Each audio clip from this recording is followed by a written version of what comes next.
Really, you're just a mirror image of Rupert Murdoch. You seem like a nice guy, but I wouldn't trust a conference that Rupert Murdoch architected. Why should we trust anything run by your billionaire tycoon paymaster, who I'm sure is a nice guy? Ezra Levant from Canada. Mr. Lalwani, I enjoyed your anecdote about Rupert Murdoch and his octopus-like influence. But how do you square that with the fact that you work for Pierre Omidyar, a billionaire media tycoon who's very partisan? He has stakes in The Intercept, in The Bulwark, and they're great reads, but holy cow, is he ever biased? And you're interviewing companies that basically he owns. The reason she got in trouble is because you were a foreign owner and the SEC in the Philippines said you can't do that. So I want to know how you square being the front man for a left-wing Rupert Murdoch, and frankly, how did you manage to direct a nonpartisan government conference with the UK and Canada? I mean, really, you're just a mirror image of Rupert Murdoch. You seem like a nice guy, but I wouldn't trust a conference that Rupert Murdoch architected. Why should we trust anything run by your billionaire tycoon paymaster, who I'm sure is a nice guy, but no one here is not on your payroll, and I think you've shaped a lot of this commentary to support your boss's desires. It's weird to me.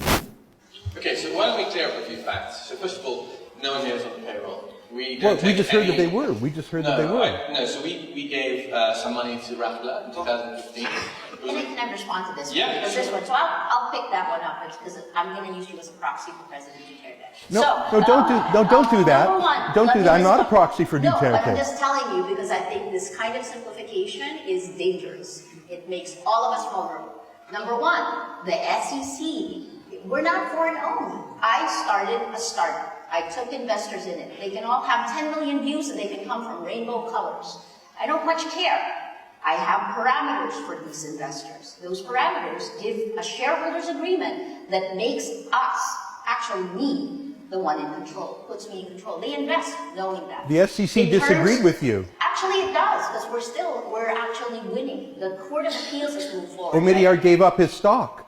Now, but let me finish, because I certainly let you have your time, right? So let me. My question was so for Mr. Lalwani, though. After, let's take a look at how much. Let's look at the full range of investments. There's maybe about $4.5 million that went into Rappler. Only $4.5 million. Only.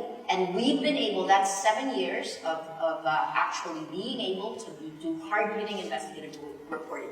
Of that, probably less than 5%. You're defending your boss, but can I hear from him instead? Not my boss. I'll give you to him. You know, he can give me $4.5 million bucks, and I'll let him call me his boss. You challenge something that is important. I didn't ask you a question with all due respect. Please let Maria respond. Okay, will you respond too? I will respond. Okay, I look forward to that. My panelist has. I look forward to that. I'm very happy to respond. You don't seem to If be. you stop interrupting, we'll just go quick. Okay, I look forward to that.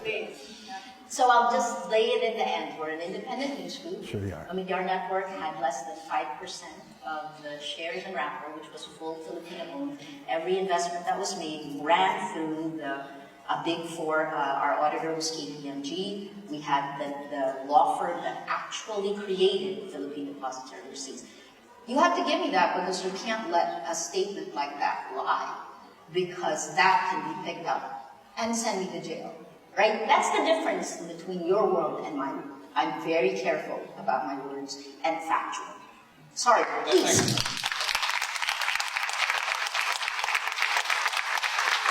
Thank you. Thanks for that. I do think it is very important to be clear about facts, which include, as Maria said, in Rappler, it was 5% of the capital. We don't own majority stakes in any single media company.